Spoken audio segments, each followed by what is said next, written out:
जय श्री कृष्ण। सौधर्मम अपि चावेक्ष्य न विकिम किंतु महर्षि धर्मयात् ही युद्धात् श्रेयः अन्यतः क्षत्रियस्य न विद्यते। क्षत्रिय होने के नाते अपने विशिष्ट धर्म का विचार करते हुए तुम्हें जानना चाहिए कि धर्म के लिए युद्ध करने से बढ़कर तुम्हारे लिए अन्य कोई कार्य नहीं है। अतः तुम्हें संकोच करने की कोई आवश्यकता नहीं है। तात्पर्य: सामाजिक व्यवस्था के 4 वर्णों में द्वितीय वर्ण उत्तम शासन के लिए है और क्षत्रिय कहलाता है। क्षत का अर्थ है चोट खाया हुआ। जो क्षति से रक्षा करे वह क्षत्रिय कहलाता है। त्रायते रक्षा प्रदान करना। क्षत्रियों को वन में आखेट करने का प्रशिक्षण दिया जाता है। क्षत्रिय जंगल में जाकर शेर को ललकारता और उसके आमने सामने अपनी तलवार से लड़ता है। शेर की मृत्यु होने पर उसकी राजसी ढंग से अंत्येष्टि की जाती थी। आज भी जयपुर रियासत के क्षत्रिय राजा इस प्रथा का पालन करते हैं। क्षत्रियों को विशेष रूप से ललकारने तथा मारने की शिक्षा दी जाती थी, क्योंकि कभी कभी धार्मिक हिंसा अनिवार्य होती है। इसलिए क्षत्रियों को सीधे संन्यासाश्रम ग्रहण करने का विधान नहीं है। राजनीति में अहिंसा कूटनीतिक चाल हो सकती है, किंतु यह कारण भी हो सकता है कि यह सिद्धांत नहीं रही। धार्मिक संहिताओं में उल्लेख मिलता है, आवेशु मिथो न्याय जिगन संतो महिक्षित युद्धमानाम परशक्त्या स्वर्ग याता प्राणाम मुखा यज्ञेषु पशो बहान हयन्ते संतत द्विजे संस्कृता किल मनश्चे ते अपि स्वर्गमापो नोव। युद्ध में विरोधी ईर्ष्यालु राजा से संघर्ष करते हुए मरने वाले राजा या क्षत्रिय को मृत्यु के अनंतर वे ही उच्चलोक प्राप्त होते हैं जिनकी प्राप्ति यज्ञाग्नि में मारे गए पशुओं की होती है। अतः धर्म के लिए युद्ध भूमि में वध करना तथा याज्ञिक अग्नि के लिए पशुओं का वध करना हिंसा कार्य नहीं माना जाता, क्योंकि इसमें निहित धर्म के कारण प्रत्येक व्यक्ति को लाभ पहुंचता है और यज्ञ में बलि दिए गए पशु को एक स्वरूप से दूसरे में बिना विकास प्रक्रिया के ही तुरंत मनुष्य का शरीर प्राप्त हो जाता है। इसी तरह युद्ध भूमि में मारे गए क्षत्रिय यज्ञ संपन्न करने वाले ब्राह्मणों को प्राप्त होने वाले स्वर्ग लोक में जाते हैं। सौधर्म 2 प्रकार का होता है। जब तक मनुष्य मुक्त नहीं हो जाता तब तक मुक्ति प्राप्त करने के लिए धर्म के अनुसार शरीर विशेष के कर्तव्य करने होते हैं। जब वह मुक्त हो जाता है तो उसका विशेष कर्तव्य सौधर्म आध्यात्मिक हो जाता है और देहात्म बुद्धि में नहीं रहता। जब तक देहात्म बुद्धि है तब तक ब्राह्मणों क्षत्रियों के लिए सौधर्म पालन अनिवार्य होता है। सौधर्म का विधान भगवान द्वारा होता है, जिसका स्पष्टीकरण 4th अध्याय में किया जाएगा। शारीरिक स्तर पर सौधर्म को वर्णाश्रम धर्म और आध्यात्मिक बोध का प्रथम सोपान कहते हैं। वर्णाश्रम धर्म अर्थात प्राप्त शरीर को विशिष्ट गुणों पर आधारित सौधर्म की अवस्था से मानवीय सभ्यता का शुभारंभ होता है। वर्णाश्रम धर्म के अनुसार किसी भी कार्य क्षेत्र में सौधर्म का निर्वाह करने से जीवन के उच्चतर पद को प्राप्त किया जा सकता है। जय श्री कृष्ण। यदच्छा च उपपन्नम स्वर्गद्वारम अपावर्तम सुखिनः क्षत्रियाः पार्थ लाभन्ते युद्धम ईदृशम्। हे पार्थ, वे क्षत्रिय सुखी हैं जिन्हें ऐसे युद्ध के अवसर अपने आप प्राप्त होते हैं, जिसने उनके लिए स्वर्गलोक के द्वार खोले हैं। तात्पर्य: विश्व के परम गुरु भगवान कृष्ण अर्जुन की इस प्रवृत्ति की भर्त्सना करते हैं कि जब वह कहता है उसे इस प्रकार युद्ध में कभी तो लाभ नहीं दिख रहा था, इससे नरक में शाश्वत वास करना होगा। अर्जुन द्वारा ऐसे वक्तव्य केवल अज्ञानजन्य थे।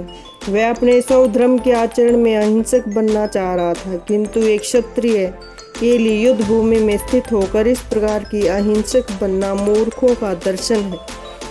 पाराशर स्मृति में व्यासदेव के पिता पाराशर ने कहा है, क्षत्रियो हि प्राजान रक्षन् शस्त्रपाणि प्रदण्डन् निर्जित्य परसेन्यादि शिक्षितम् धर्मेण पालयेत्। क्षत्रिय का धर्म है कि वह सभी क्लेशों से नागरिकों की रक्षा करे, इसलिए उसे शांति और व्यवस्था बनाए रखने के लिए हिंसा करनी पड़ती है। अतः उसे शत्रु राजाओं के सैनिकों को जीतकर धर्म पूर्वक संसार पर राज्य करना चाहिए। यदि सभी पक्षों पर विचार करें तो अर्जुन को युद्ध से विमुख होने का कोई कारण नहीं था।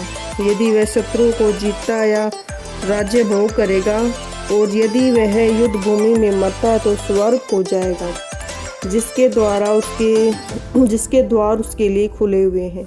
युद्ध करने से उसे दोनों ही लाभ होंगे। जय श्री कृष्ण। अचेतवम इमं धर्मस्य संग्रामं न करिष्यसि तत्सौधर्मं कीर्तिं च हित्वा पापम अव्याप्स्यसि। किंतु यदि तुम धर्म करने से स्वधर्म को संपन्न नहीं करते तो तुम्हें निश्चित रूप से अपने कर्तव्य की उपेक्षा करने का पाप लगेगा। तुम योद्धा के रूप में भी अपना यश खो दोगे। विख्यात योद्धा था जिसने शिव आदि अनेक देवताओं से युद्ध करके यश अर्जित किया था। शिकारी के वेश में शिवजी से युद्ध करके तथा उन्हें हराकर अर्जुन ने उन्हें प्रसन्न किया था और वर के रूप में पशुपात्रास्त्र प्राप्त किया था। सभी लोग जानते थे कि वह एक महान योद्धा है।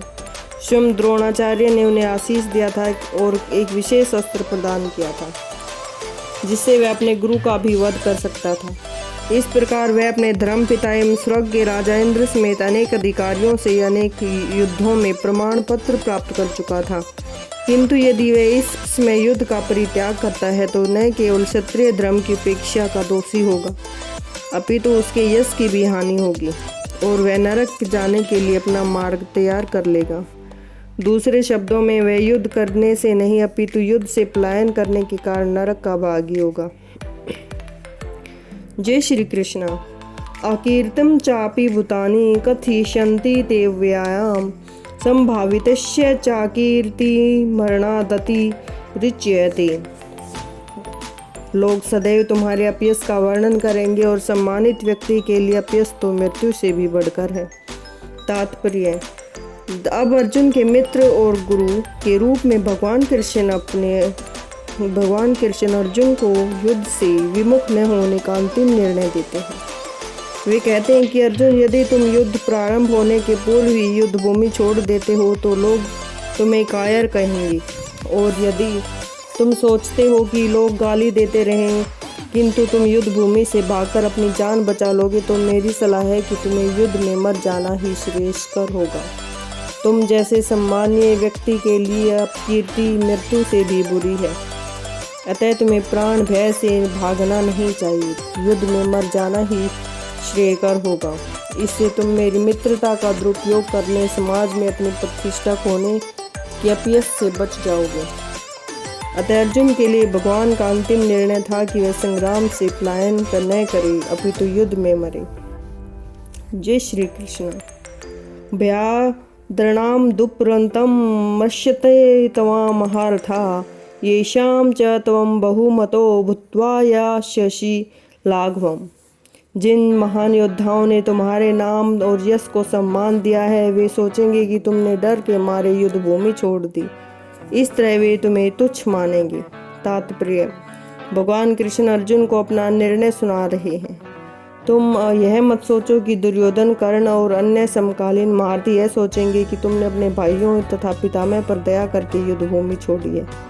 वे तो यही सोचेंगे कि तुमने अपने प्राणों के भय से युद्ध भूमि छोड़ी है। इस प्रकार उनकी दृष्टि में तुम्हारे प्रति जो सम्मान है वह धूल में मिल जाएगा। जय श्री कृष्ण।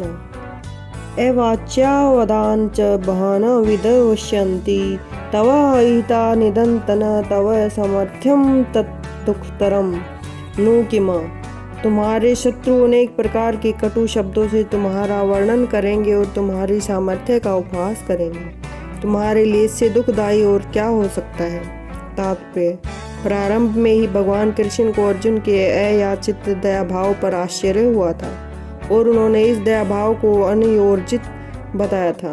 अब उन्होंने विस्तार से अर्जुन के तथाकथित दया भाव के विरुद्ध कहे गए अपने वचनों को सिद्ध कर दिया। जय श्री कृष्ण।